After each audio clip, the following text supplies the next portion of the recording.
ने दिया है। कुछ दिनों पहले हम राम मनोहर लोहिया अस्पताल गए थे।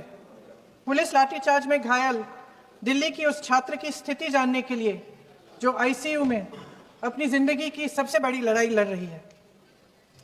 हमसे कुछ ही समय पहले आदरणीय स्वास्थ्य मंत्री जी श्री जेपी नड्डा वहां गए थे और उनसे कुछ समय पहले अन्य नेता भी गए। जब तक हम वहां पहुंचे, उस लड़की की मां नेताओं के आने जाने से गुस्से में थी। सुन लीजिए,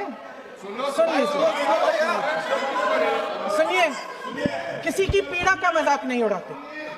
किसी कोई भी हो, किसी की पीड़ा का मजाक नहीं उड़ाते। आप संसद में बैठे हैं।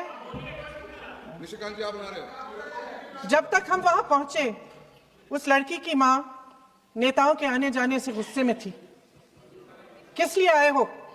उसने आईसीयू के दरवाजे के बाहर खड़े होकर हमें पूछा। हमारे सामने कांपते हुए हाथ जोड़े, कहने लगी कि धन्यवाद, आप आए हैं, ठीक है, मगर मुझे किसी से नहीं मिलना, मुझे किसी से बात नहीं करनी।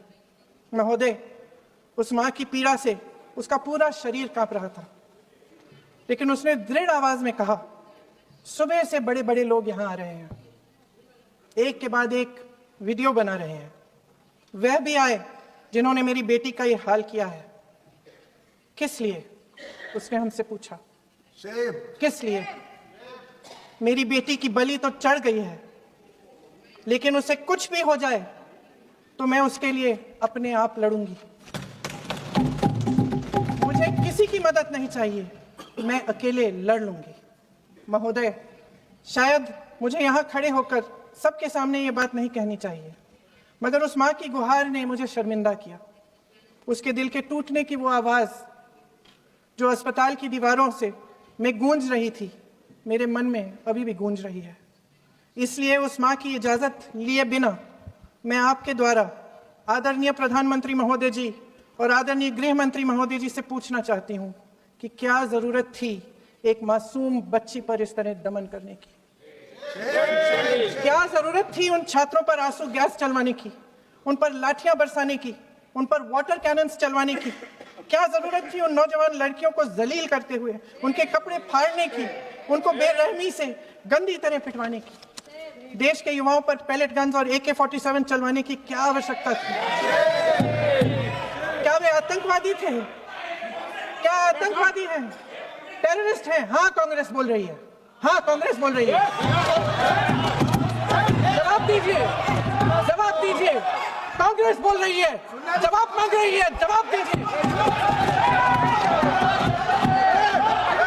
कौन जवाब देगा? कौन जवाब देगा? गृह मंत्री जी जवाब देंगे। किसने ऑर्डर दिया? किसने ऑर्डर दिया पैलेट गन्स चलाने के लिए? किसने ऑर्डर दिया? आपके माध्यम से मैं पूछती हूँ अध्यक्ष महोदय, किसने ऑर्डर दिया? प्रधानमंत्री जी ने दिया? गृह मंत्री जी ने दिया? जवाब देंगे? पूरा देश पूछ रहा है, सिर्फ कांग्रेस पार्टी नहीं पूछ रही है, पूरा देश पूछ रहा है। अध्यक्ष महोदय, देश के माता पिता पूछ रहे हैं, छात्र पूछ रहे हैं, अध्यापक पूछ रहे हैं, पूरा देश आज ये पूछ रहा है। और आपकी जिम्मेदारी बनती है कि आप इस सवाल का जवाब दें। क्यों डरते हैं आप इस देश के नौजवानों से?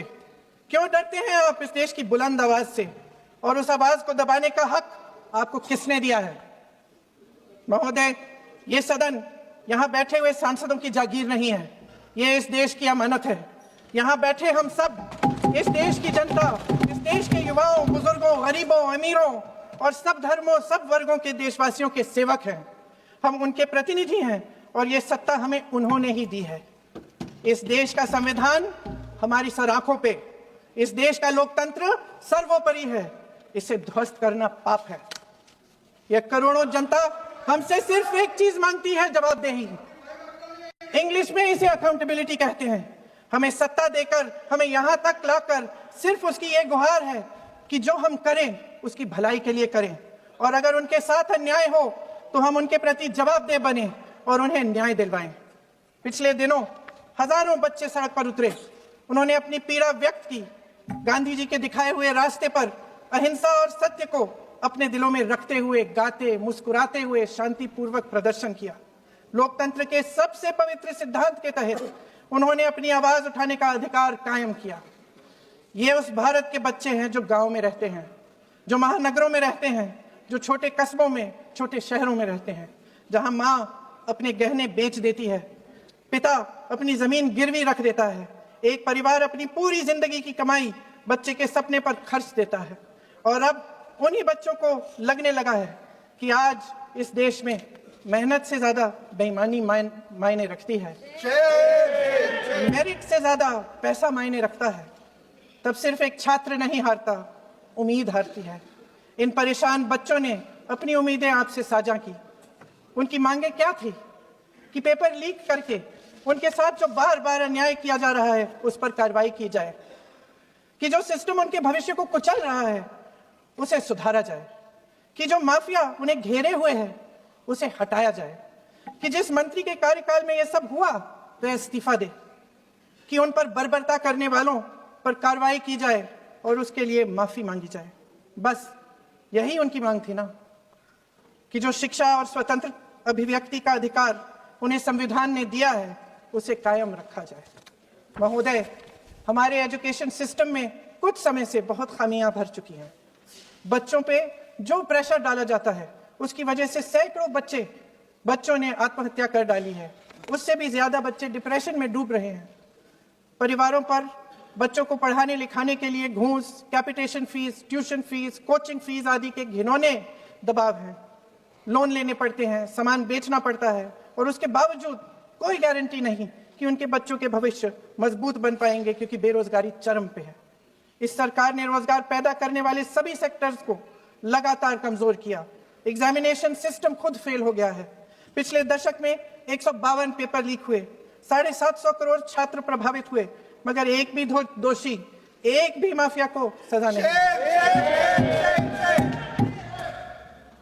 हमारे एजुकेशन में आरएसएस के प्रचारकों को भर भर कर उसे खोखला बना दिया है। जबरदस्ती एनटीए बनवाकर सिस्टम का केंद्रीकरण करके उसे और भी उलझा दिया।